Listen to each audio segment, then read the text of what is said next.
What's going on, everybody? It's your boy Banco Boxing, and today I'll be giving my fight prediction for the Harrison versus Charlo 2 rematch. Enjoy. What's good, everybody? It's your boy Banco Boxing. Your boy's back with some more Banco Boxing talk. But quick thing, you know what I'm saying? If you enjoy my channel, if you like what you're seeing so far, man, if you want to see some more of what I talk about, hey, don't hesitate to hit that subscribe button. But yes, man, as we know, this Saturday, December 21st, we have Tony Harrison versus Jermell Charlo 2, the rematch. Some people call it a robbery. I don't. It was a real close fight. I've watched the fight like 2 or 3 times now, and it was very close. Nobody really imposed their will. But okay, we're gonna basically do the tale of the tape for a second. So both of these guys should be 29 years old. Tony Harrison comes in at 6'1". I don't know what his weight is because they haven't did the weigh-in yet. He has a 76.5-inch reach, and he's been pro for 7 years. He has a record of 28-2 with 21 KOs. Then we have Jermell Charlo, the younger brother of Jermell Charlo. Comes in at 5'11" with a 73-inch reach, and he's been pro 11 years. He has a record now of 31-1 with 15 KOs. So it's kind of funny if you look at their records. You would assume that Jermell Charlo has more KOs than Tony Harrison. But basically, to talk about how I think the fight will play out, when you watch Jermell Charlo, you basically kind of see an Errol Spence at 154 pounds. And what I mean by that is if anybody's familiar with Errol Spence's fighting style at 147, he likes to fight in the high guard, fight on the front foot most of the time. I mean, he did box against Mikey Garcia, but most of the time it's a high guard. And Errol likes to, he'll throw his combinations or whatever, but for the most part, he doesn't use a lot of head movement. He's not on his toes a lot, moving or really giving you different angles. He's kind of like a basic fundamental fighter. And that's kind of what you get out of Charlo since he's been with Derrick James. He doesn't throw a lot of combinations. He don't mix up a lot on his power. And he comes forward a lot trying to parry off his gloves. Whereas you have Tony Harrison, who's from Detroit, from I believe it's called the Crunk Gym, that Emmanuel Stewart Gym is where he got his fundamentals and his background from. Tony Harrison is a very slick fighter. He likes to fight off the jab. And if you guys watched the Anthony Ruiz and I'm sorry, Anthony Joshua versus Andy Ruiz rematch, you saw that AJ tried to work off the jab basically the whole fight. So in the first fight, that's pretty much what Tony Harrison did. He did a lot of his working off the jab, looking to counter Jermell. Jermell more or less was loading up with a lot of hard shots and trying to get Tony out of there.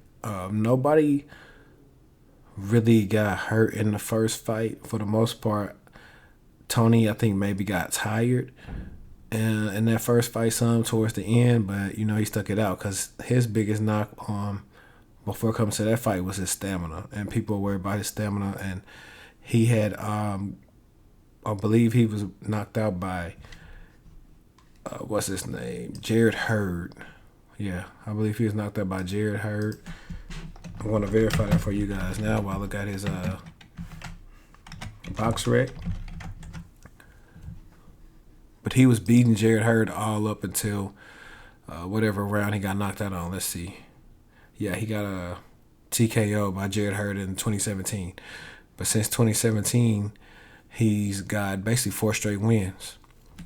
So that's how you move. Also, that's how you move a fighter after you suffer a devastating knockout. And you see that same thing happening with Erickson Lubin with Kevin Cunningham. They haven't really put him in there with a real killer yet because you got to build his confidence back up.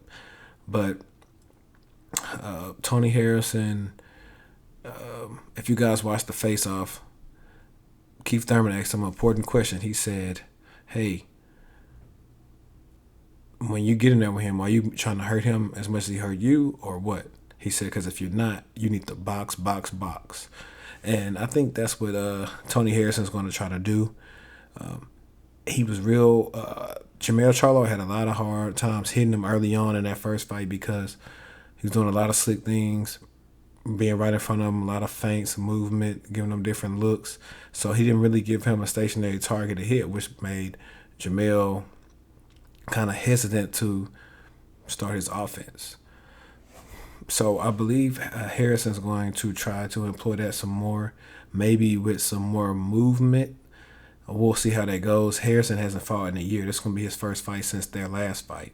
So that's what's kind of going against him. As for Jermell, I believe he should fight like his brother did against Dennis Hogan last week with Ronnie Shields. Jermall was in there moving and giving Hogan different looks and putting his punches together as well. Jermell cannot afford to throw all his punches at the same speed and try to just knock him out just because he's upset. He has to throw his punches with different speeds, different sets of power on them to kind of not let Tony's body know and his mental know what's going to be hard and what's going to be soft. Because once you do that, I mean, yeah, you can guess this. Now you can try to block everything, but your body got its own memories. It's gonna be soft or whatever. They can catch a mental lapse. So, like I said in the other video, when it comes down to boxing, it's all about at the end of the day who's gonna make the adjustments, who's gonna fight smarter. And right now, I'm really leaning toward Jermell Charlo because he's been more active.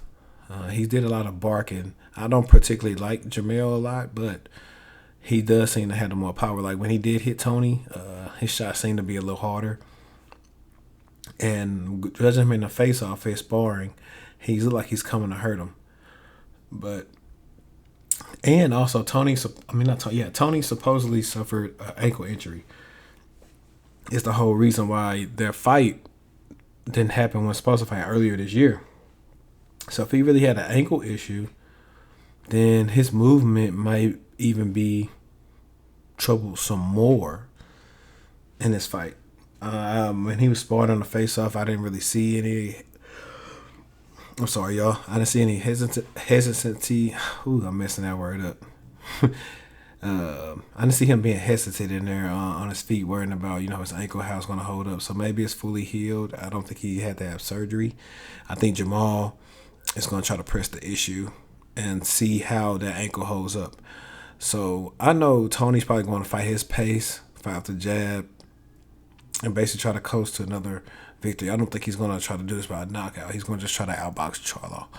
So Charlo can never let Tony get in an established rhythm. He needs to disrupt his rhythm, and he needs to throw more combinations at Tony. Like if sometimes he did probably have him a little more hurt possibly, but he would load up. He wasn't mixing up on his shots, getting them out in there, catching them, going to the head, going back to the body, 2 times to the body, back to the head.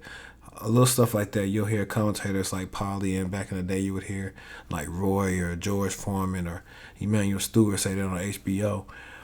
So that's the kind of thing that Jermell would have to do to possibly get Tony out of there because, we've seen him been knocked out before.